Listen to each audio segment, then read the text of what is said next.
Welcome to the Capital News. I am your host, Alex Karitis. Today is Monday, March 23rd, 2020. Thank you so much for joining me.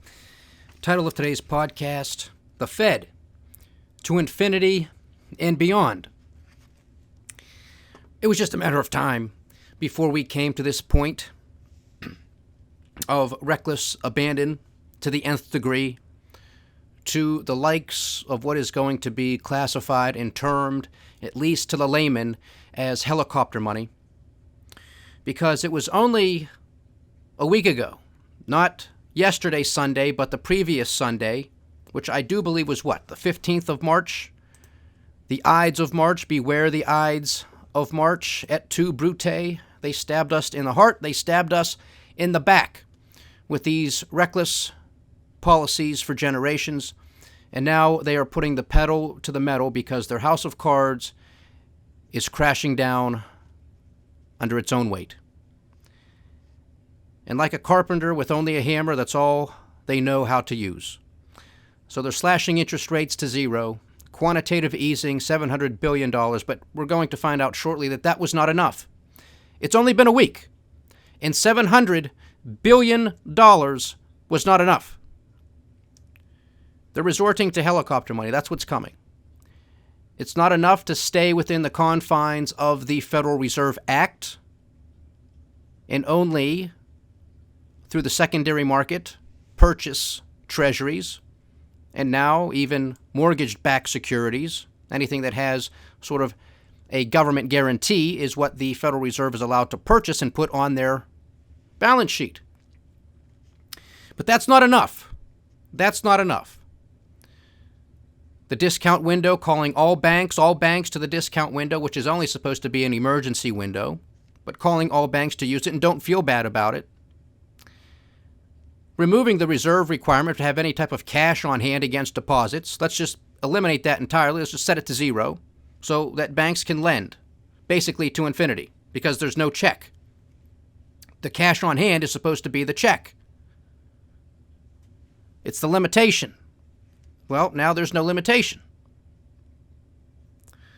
Here's an article from Yahoo. We'll see how much I read. I'm reading this off my phone. Hopefully I don't get any texts or anything. It's later in the evening. Sometimes they come through. Sometimes the volume doesn't work in the silence, whatever. So if you starting to hear tweets or whatever come through, my apologies. But here we go. The Federal Reserve called a third emergency meeting to combat the economic impact of the novel coronavirus, and unveiled a number of new and extensive measures on Monday that would expand the Fed's efforts to calm corporate debt markets. The Fed also said a direct lending program to Main Street businesses will be announced soon.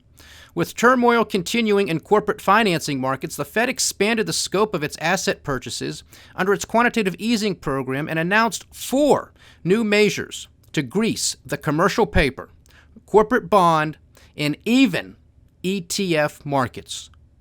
The Fed also committed to the establishment of a mainstream business lending program to support lending to eligible small and mid-sized businesses. The Fed estimates the impact of its measure to provide about $300 billion in new financing available to businesses. Quote, while great uncertainties remain, it has become clear that our economy will face severe disruptions, the Fed said. Quote, aggressive efforts must be taken across the public and private sectors to limit the losses to jobs and incomes and to promote a swift recovery once the disruptions abate, end quote. The new tools. The Fed announced that it was suspending its previous guidance on quantitative easing, which sought to buy at least $500 billion in U.S. Treasuries and $200 billion in agency-backed mortgage-backed securities over the coming months. The Fed now says it will purchase securities in, quote, the amounts needed. Did you hear that? In the amounts needed. A blank check. Accountable to nobody. They're just going to print it on a computer screen, enter zeros and decimals, zeros and commas, and that's it. The amounts needed. $700 billion a week ago was not enough. And will also expand the scope of those purchases to include agency commercial mortgage-backed securities. There it is, folks, in black and white right in front of you. They are telling you that the commercial real estate market is about to collapse, which we have been noting here for months. The entire real estate market is going to go through another soft patch for a very long time. Top down, bottom up. Very much so in that top portion is commercial real estate. It's going to get sandwiched. They know it, and now they're trying to come to the rescue to bail out this market as well. The central bank also unveiled a primary market corporate credit facility, PMCCF. These acronyms, people, let me tell you something. This is all they come up with, one acronym after the next. It's in our book, The Cynic's Guide to Investing, when we talk about this stuff too. It's unbelievable. They're pulling out all of these decade-old emergency policies. That would directly purchase eligible corporate bonds from investment-grade issuers in addition to a secondary market corporate credit facility, SMCCF, that would buy corporate bonds in the secondary market, which could include some eligible investment-grade corporate bond exchange traded funds, your ETFs. So let's get this straight, because I'm throwing a lot out there at you. Central bank, the Federal Reserve, is not only just going to go into the secondary market and purchase bonds, which they're going to do, evidently, corporate bonds, but they're going to buy them directly from corporations. Directly from them. So if corporations want to issue bonds and they're deemed investment grade by the Federal Reserve, whatever their standards are going to be, probably anybody, sure, issue them, we'll buy them. You don't have to worry about a thing. And then, of course, on the secondary market, so then they're going to bail out additional or existing creditors who hold the bonds and say, no, we don't want to hold it, we don't want to take the risk, but go ahead, Fed, you put it on your books and everything will be okay. This is unbelievable. Both programs will last until September 30th of 2020. That's laughable. My goodness. I mean, do you really trust these people with any of their timelines? I mean, why would you even put that in there? I mean, if you're going to, in the above paragraph, you're just going to say, hey, in the amounts needed, well, then why give us a date? They're just shooting themselves in the foot. I mean, with any credibility they have, why even put out a date? Why do it? Because they just told us a week ago $700 billion was going to be enough. They told us last September their interference, their intervening in the repo market was going to be temporary. Now it's every day. It has been for the past 7 months. To further ease corporate credit conditions, the Fed also reduced the pricing of its previously announced efforts to buy commercial paper and expanded the program to include high-quality, tax-exempt commercial paper. In the wake of the coronavirus, the Fed had already slashed interest rates to zero, announced over $1 trillion of liquidity to support money markets, and coordinated with central banks around the world to address a U.S. dollar shortage. But because of the harsh and accelerated impact of the virus to businesses of all sizes, many have called on the Fed to rethink the use of its toolkit, which has historically targeted the banking and finance industries. For example, lawmakers have floated direct lending program to Main Street businesses. And Boston Fed President Eric Rosengren has called on Congress to grant the central bank the authority to directly buy corporate bonds. Well, it appears that that's what they're going to be doing. Because the Fed does not have the authority to take on corporate bonds onto its balance sheet, it worked with the U.S. Treasury to open special purpose vehicles, SPVs, that then purchase assets through the PMCCF, SMCCF, and previously announced Commercial Paper Funding Facility, CPFF, programs. Under the Fed's authority granted by Section 13.3 of the Federal Reserve Act, the central bank then lends to the SPV to support the vehicle's purchases. The programs were approved by the U.S. Treasury in amounts of $10 billion each. Well, ain't that dandy? Ain't that great that the administration that was there to drain the swamp is working hand in glove with the Federal Reserve? The funding mechanism of the swamp. Fantastic. Although the measures are from a new playbook, the Fed also opened up the crisis-era term asset-backed securities loan facility known as TALF. Some of you, if you pay attention to this stuff, may remember TALF, T-A-L-F, to offer loans secured by eligible asset-backed securities. The TALF is also structured as a special purpose vehicle. The Fed's decision was unanimous. Of course it was. Why would anybody vote against this nonsense? Among the voting members of the Federal Open Market Committee, the next scheduled FOMC meeting is April 29th, if they can make it that long. Recall, this is the third emergency meeting where they came out with more emergency measures. Again, blowing past and through $700 billion in 1 week. Markets, of course, sold off drastically last Monday off of the back of that news. They ramped up earlier this morning off of some of this news in the futures market because they were down previously when we did the podcast. Off of this news early in the morning, they started to ramp up, but of course, couldn't hold those gains and came back to earth. The Dow and S&P closing down for the day, as did the Russell 2000, the small cap index. The NASDAQ eked out basically flat for the day. You can't make this stuff up, folks. But of course, we have been discussing that this was likely going to happen. They're out of ammunition, so all they have to do now is just shoot as many blanks as they possibly have, that they possibly can, and hope, beyond hope, that something sticks and something works. And of course, we're still waiting for our genius representatives in Congress, especially in the Senate, to approve a stimulus measure of about $2 trillion. And we don't know how much further this is going to go because we don't know if this is really the first mega stimulus package, one of many, one of two, one of three. We don't know because we had Thunder Thumbs, the President of the United States, out there again today with one of these daily coronavirus updates, which are just getting just ridiculous, especially with him up there talking. I mean, if you're going to delegate the responsibility to the vice president, then let him lead. If you're going to make him the quarterback, then let him play quarterback. If you don't want him to do it, then just remove him of that responsibility and say, I'm the president, I want to be the head of the task force, you're going to come through me. That's fine. But when you make that decision to delegate that responsibility, let that person and those individuals come to the podium and do the talking. Because he rambles on and on and on and doesn't stop. This does not give me the sense of confidence that he knows what he's talking about, because he doesn't, with all due respect. And again, I give the man the benefit of the doubt, a little rope, to say, hey, nobody knows everything. So understand that. Respect that of yourself and of others and say, well, hey, I'm not the expert on this one. I can talk about trade deals. I can talk about all that stuff. But when it comes to this type of science, virology, epidemiology, that's not my playbook. Instead, I'm going to give that to somebody else, and they're going to play quarterback. So it's a combination of a couple things, perhaps, with this president. It's either his narcissism or his insecurity. Could be a combination of both.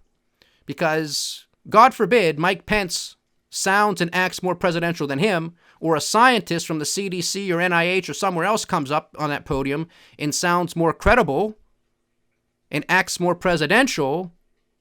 Oh, we can't have that. You can't upstage Donald Trump. No way, no how. But of course, we've been told by the president himself, by the Secretary of the Treasury, Steven Mnuchin, amongst others, that we're looking at 10 to 12 weeks before this thing peaks and we're really out of the woods, right? 10 to 12 weeks. And that was only from a few days ago. So that takes us into 2.5 to 3 months. It's already the end of April or the end of March. So that's pretty much taking us into June, July. Okay? Maybe even August, because those are some people say July, August. Okay. Well, now the president doesn't like that. Doesn't like it. Taking too long. Can't stand it. Markets keep going down. Doesn't like it. Fed coming to the rescue, not doing a damn thing. Doesn't like it. 15 days, temporary shutdown. We're going to see what happens over those 15 days. We're about a week away from that. And now the president wants to turn on the spigots. He wants to turn the economy back on. Doesn't matter if we're out of the woods with COVID-19. Doesn't matter. He's getting too nervous with these markets. And this is his own doing because he's hung his hat on the performance of the market since day one like an idiot. And there's no other word for it. I've tried to tell him not to do so. I do it on this podcast. I've sent letters. I'm trying to do my part to help the man. I don't want the president to fail. But he's made his own bed. These are his decisions. The buck stops with the president, does it not? Of course, with him, it depends. It depends. There's some gray areas with that. Who's going to get the blame for this, that, the other, whatever. He didn't have to take ownership of the stock market. I don't want to go down this road because we've talked about it many times here. But he's more concerned, evidently, with the economy turning back on and the stock market getting back to where it was before, as opposed to really tackling COVID-19. Because if you don't get a handle on COVID-19, then you're going to end up right back where we are now, maybe even for a longer period of time. And that's not going to be good for anybody. That's definitely not going to be good for the stock market, Mr. President. It's definitely not going to be good for the American people and the economy. And again, this talking point of, I think there's going to be a ton of pent-up demand. People want to go out to restaurants, and they want to go here, and they want to get on planes. That's fine and dandy. That's fine and dandy, and that's true, that people do want to go to restaurants, just like they do any other time. That doesn't mean there's pent-up demand for it, meaning above and beyond, because that's really what he's trying to get at, that it's above and beyond. It's not going to be above and beyond. We've talked about this many times before, too. People aren't going to say, oh, well, haven't worked in a couple months or whatever. Typically, I'm traveling for work. I'm on a plane a couple times a week. But you know what? There's so much pent-up demand. I just want to be on a plane 6 days a week. And I think I'm just going to do it for the hell of it. That's not going to happen. You go out to eat a couple nights a week. Well, this time, honey, we're going to go out 7 days a week. Or when we go out on those couple nights, we're just going to buy 4 dinners each because there's so much pent-up demand. It's not how it works. Conferences that have gotten canceled are not going to come back. Most of them will simply be rescheduled for next year, right? Most of them are annual, semi-annual. They'll just pick up the pieces where they lay. That's all. That's not pent-up demand. It's not how it works. And to think that the stock market is going to take off, I mean, if it does, well, then you know it's hyperinflation because of all of this helicopter money that is coming. So it's not going to be any type of organic growth because it hasn't been any type of organic growth. It's going to be hyperinflationary. That's all. The money has to go somewhere. It finds its way back into financial assets, and there you are off to the moon. I don't know if that's going to happen. It could, but I can assure you, ladies and gentlemen, it's not organic growth. It's because they've pumped so many dollars into the system that it's just trying to find an outlet. And that takes us to another point, because we've been talking about inflation and hyperinflation. Well, now, this stimulus program, whatever it's going to be, and this is kind of, interesting too. If the president is going to quote unquote, open up the economy, then why do we need stimulus? If there's so much pent-up demand waiting, and you're going to open up the economy in a week or two, then why do we need this stimulus program that is going to add $2 trillion to our national deficit? Thus, adding to our national debt, which is already at $23 trillion and counting. You get my point? If everything's great, if there's so much pent-up demand already there, and you're going to open up the economy next week or in 2 weeks, then why do you need this massive stimulus program? It just doesn't make any sense, does it? So, assuming this stimulus package gets passed, which it most likely will, signed into law by the president, and you get a check for $1,200 or whatever it comes out to, what are you going to do with that money? Well, we've discussed this, haven't we? There's a few options. You're either going to pay off your debts, which means you, the taxpayer, you, the consumer, you, the person that is getting quote-unquote bailed out, is now going to serve as an intermediary to the banks. The government, meaning you, your tax dollars, is coming back to you so you can pay the banks because they're the owners of your debt, of your mortgage, of your house, of your car, of your business, whatever else you have. Okay? You understand? You become the middleman. Or maybe you go out and spend that money. And you'll probably spend that money, a lot of Americans will, no doubt about it, on a lot of goods and services that are provided by some of the largest companies and corporations in the country, some of which are going to Washington, D.C. on bended knee asking for bailouts. So you could be an intermediary to bailing them out with this money you are getting from yourself. Or thirdly, you can simply save it. You can simply save it. And that would be a good option, but it's not going to, quote-unquote, juice GDP or the economy because you're not spending it. That's the right thing to do because that's where what true capital is. It comes from a savings base. Maybe some of you will put it into a bank, your checking account, whatever, and a bank might be able to go out and use that money to lend. But guess what? They already have an infinite amount of capital or funny money, funny currency to go out and lend. They have no reserve requirement. That's been removed. The Federal Reserve is one acronym after another, facility program. So the banks don't need it. The banks have nothing but liquidity from the Federal Reserve. So those are your options. And then, when it's all said and done, we all get to pay for it. How nice is that? This is a joke when you listen to politicians and when you listen to the mainstream media and the financial mainstream media and all of these quote-unquote experts saying, well, there's only so much that central banks can do. We really need that fiscal stimulus now. Yeah, we really need that. Why? How do you separate the two? How is the one financed from the other? It is the right and left hand. What difference does it make?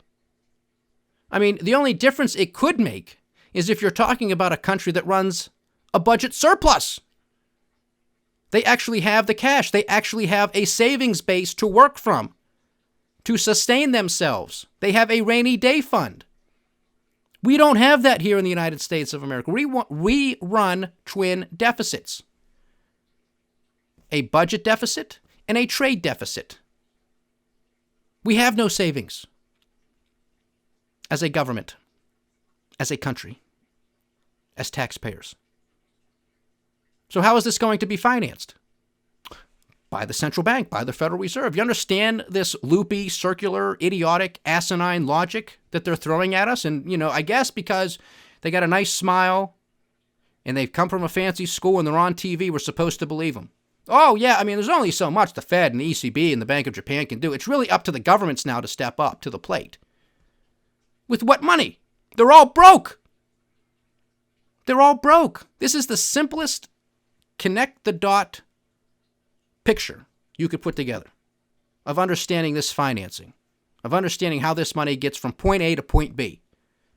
And yet somehow these idiots on TV think, well, all we need now is that little bit of fiscal stimulus and everything's going to be okay. So don't be surprised once we get this fiscal stimulus, and I've been stating this here for a while, don't be surprised if we get a nice relief rally back into the markets. We're already starting to see some of that in the Asian markets. We'll get to that in a little bit. Because if the idiots think it's going to work, and the idiots are at the helm controlling all of this money and levers, well, where do you think they're going to put some of that money, at least for the short term? Right? It becomes a self-fulfilling prophecy, if you will. Well, they finally passed XYZ, and now we can go off and rally. And like I said yesterday, if history is any guide, during the TARP program, in the midst of the great financial crisis, $700-800 billion, that was initially shut down, right? Then it eventually passed, markets rallied, and then they went downhill from there. So be careful what you wish for, all of you genius politicians and pundits on the mainstream media and the financial mainstream media, whether you're the pundits or whether you're somebody who is a financial advisor, money manager, whatever. Be careful. That's all I'm saying. Because we see the strongest and sharpest rallies, counter rallies in bear markets. That's what history tells us, so don't be surprised if it occurs again. But this is just beyond belief. I hope most of you have taken the time to either listen to yesterday's podcast, Representation and Recourse, or have taken the time to go on the capitalnews.com under recent posts and articles where we have that under the same title, Representation and Recourse, that article. Take the time to read it. Again, make it your own. Sign off on it. Send it to your congressmen and senators. Be my guest. Be my guest.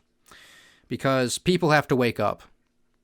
Because this is not going to solve a damn thing. In fact, it's just going to cause more and more problems. Because, how is all of this going to be financed? Our U.S. Treasury is going to have to issue trillions of dollars worth of bonds. It's the only way, because we don't have enough money in the tax system, especially with people not working. The government doesn't make money, it takes it from people who are working. Well, people aren't working. Furthermore, Furthermore, there's a tax holiday pushing out the deadline from April 15th to, I think, July 15th. So that's an even longer period of time before the government starts to collect tax revenue. So the Treasury is going to have to increase the load of Treasuries on the market. When you increase the supply of something onto a market, all else equal, it lowers the price of that good or service. In this case, the price of Treasuries. Well, Treasuries, like any bond instrument, any debt instrument, is inversely related. Price and yield is inversely related. So, if prices collapse, yields spike. Yields spike. Is that going to be a good thing? No, it's not going to be a good thing. Which is why, in large part, I suspect, is why the Federal Reserve held a third emergency meeting and said, oh my goodness, and, with everything else going on, we missed the elephant in the room. How is all of this going to be paid for? Oh, that's right. The Treasury is going to have to issue bonds. Well, who's going to buy them? Emerging countries, emerging markets. Well, they're collapsing. They don't have the dough to pay for all this debt like they have been. China's been cutting back as it is. Who's going to buy it? Pension plans don't buy it like they used to. They need yield. They need 7-8% yield just to make good on some of their promises, just to get by. Just to get by. They've been forced into equities, into other riskier assets, which, of course, just collapsed 35% in the course of 3-4 weeks. So who's going to be the buyer of all of this debt, which is going to be in the trillions? That's why the Federal Reserve probably had their third emergency meeting. Oh, it's going to have to be us. We're going to have to buy all of this debt. All of it. All of it. And of course, it comes with interest. This is what we have been warning about. This is what we have been discussing here for a long, long time. This is virtually a financial coup d'etat because they're owning everything. They're buying everything up. All of it. What are they going to do with it? Who's going to pay them back? It's going to have to be all of us, right? Tax dollars are what we go shopping, spending on, giving cash flows to corporations to pay off their bonds. Well, who owns the bonds? Well, it's going to be the Federal Reserve. Isn't this great? Isn't this grand? That's what they're doing. That's what's going on. It's in our face. When are we going to wake up? When are we going to take a stand? That's what I'm trying to do with this podcast. What I try to do with the letter, I'll see what responses I get from my congressmen and my senators. Might have to pay him a visit. This is ridiculous. It's un-American. It's unethical. It's immoral. Yet nobody cares. Bail me out. Bail me out. Free nation to bailout nation. From free market capitalism to nationalization, and from constitutional republic to banana republic. Didn't take that long either, now did it? Well, the futures markets are up. We have the Dow, the S&P, and the NASDAQ all up about 3%. Japanese markets are up 900 points, about 5.33%, all off of the back of hopes that there is, come on, say it with me, fiscal stimulus. Yay. What else? Australian markets are up about 1.75%. Chinese markets are up 1.5%. All's well in the world, right? We just need that easy bailout money and everybody's going to be happy, A-OK. A little bit of a reversal across the FX markets, the currency space. Of course, the dollar has been, king dollar has really been rallying, but there was a little bit of a relief for some of these other weaker currencies, probably on the back of this being a quote-unquote risk-on event now because this stimulus is coming to the rescue. So we'll see how long that lasts. I don't think it'll be long-lived. We have WTI trading at $24.24 a barrel, up slightly. Same with Brent, up slightly at $27.77 a barrel. Natural gas relatively unchanged at $1.77 per million British thermal units. Gasoline continues to get pummeled. Gold and silver had a nice day off of the back of this cheap, easy money. Remember, folks, precious metals love this crap. Okay? Easy money. It is the fuel, negative interest rates. It is the fuel for precious metals. Gold is trading at $1,576 an ounce, and silver is at $13.84 an ounce. Look into it. Owning it physically. the gold miners, the silver miners, the ETFs. Take a look. Do your homework. Bonds, U.S. 10-year is at 0.77%. Well, the Federal Reserve's got to come buy everything up, right? Yields going to zero? Where are they going to go? If, big if the Federal Reserve can control it. The amounts needed, right? It's a complete blank check they've given themselves, and they've announced it to the world. Whatever it takes. To infinity and beyond. That's the market news. That's what the president is thinking. COVID-19, the invisible enemy, whatever he wants to call it, the war. And of course, it's all, everybody. Everybody is announcing this is a war. Country after country after country. This is a war. This is a war. This is a war. It's a pandemic. It's a pandemic. I don't think it does justice to the men and women who have served in battle, in war, to call this a war. No question that there are people on the front lines of doctors, nurses, and thank God we have them. And I'm sure a lot of them are going through hell, especially in the areas where it's clustered. But let's tamper it down, because in short order, we'll probably really be talking about war again, unfortunately. Again, I hope I am wrong. I really, truly do. And hopefully it's not with anybody, but not with us. But it's quite possibly headed that way. We talk about the reasons why, all of the stresses in the economy, the global economy, the environment in which we live. It's one after the next. Especially with this oil price war we're in the midst of as well. All of those countries, many of them anyways, have already been protesting. This just adds fuel to that fire. So civil war could break out. Complete coups and overtakings could take place. Hot wars between nations could take place. Anything and everything is on the table as far as I'm concerned now. Because we're really in uncharted territories with everything coming together at once. And for me to believe that everything is going to turn out A-OK, I hope it does. I pray that it does. But again, if history is any guide, it's not going to happen that way. There's going to be a lot of shifts taking place. A lot of them. A lot of political sea changes taking place. A lot of economic changes taking place. What we adopt is up to us. And this was the final chapter of our book with the Cynic's Guide to Investing. It was the warning, because we said, look, in the era of too big to fail, you got to understand how to play the game. And if this is what they're doing, if these are the strings they're going to pull, if these are the levers they're going to pull and push on, well, you can either be an active participant and at least somewhat better yourself by investing appropriately, or you can sit on the sidelines. That choice is yours. But we warned in our book that the party was going to come to an end. And the decisions as to what we have afterwards is completely contingent upon us. If we sit here and remain the sheep, then we're going to get slaughtered.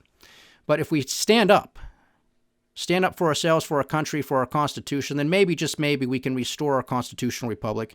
Maybe, just maybe, we can bring back free market capitalism, and we can allow and build a strong structural foundation from which we can grow from. And then our future will be better than any decade in our past. And I strongly believe that. But we have to set the right foundation. If we continue down this path of insanity, then we're going to get the exact same thing. If we go down the path of helicopter money and modern monetary theory, MMT, then we're crushed. We're crushed before we even started. What's the point? At that juncture, just throw your hands up and the game's over. It's completely over, and we're getting very close to that point. And unfortunately, there's not many, if any, in the Congress who's really taking a true stand to stop this. It's one thing, like I said in my letter, to say these things. It's another thing to do them. Well, it's incumbent upon our representatives to do something, to stop it. In front and center, it should be Donald Trump, because I can't think of a better person, in all honesty, to buck the trend, to go against it, to say, look, this is the swamp getting together to waste your tax dollars on a whole bunch of nonsense. Explain the process. It's not that difficult. We explain it here all the time. How a dollar circulates around this system, how it changes hands, who pays for it, why they're paying for it, what are the downstream effects, what are the upstream effects. It's not that difficult, and people can understand it. They can understand it, but you have to tell them about it. Because otherwise people are more focused on YouTube and Instagram and watching some chick put on makeup or do her hair or reality TV or what's the score in the bottom of the seventh. I would love for everybody to be more focused on those things as opposed to the system we have, but the system we have is really screwing us over. So we don't have that luxury. So now I would hope that everybody in their quarantine would actually wake up a little bit, do a little soul searching, do a little history reading, understand what's going on right now, and maybe take a stand, as opposed to being led by the nose to the slaughter. Because that's exactly what's going to happen. It's 2020. We have a national debt of $23.5 trillion. We tack on $1 trillion, at least for the next foreseeable several years, probably multi-trillion. We're going to be at $30 trillion in a national debt by the year 2030. I think it's going to happen before that, because I do believe we're going to enter a deep recession and probably a depression. So there's just no way. There's just no way we're not going to continuously increase, almost in an exponential way, our national debt. So we're not going to get out of it unless we take a stand and say enough's enough. There is no easy solution, as I stated yesterday. But continuing the same policy is, by definition, insanity when we expect a different result. So that's it, ladies and gentlemen, for today. The Fed, to infinity and beyond. They're just getting started. Please like, share, subscribe, get the word out, leave your comments. We do love hearing from you. Stay diversified, stay vigilant, and stay with the Capital News. I am Alex Karitis. Godspeed.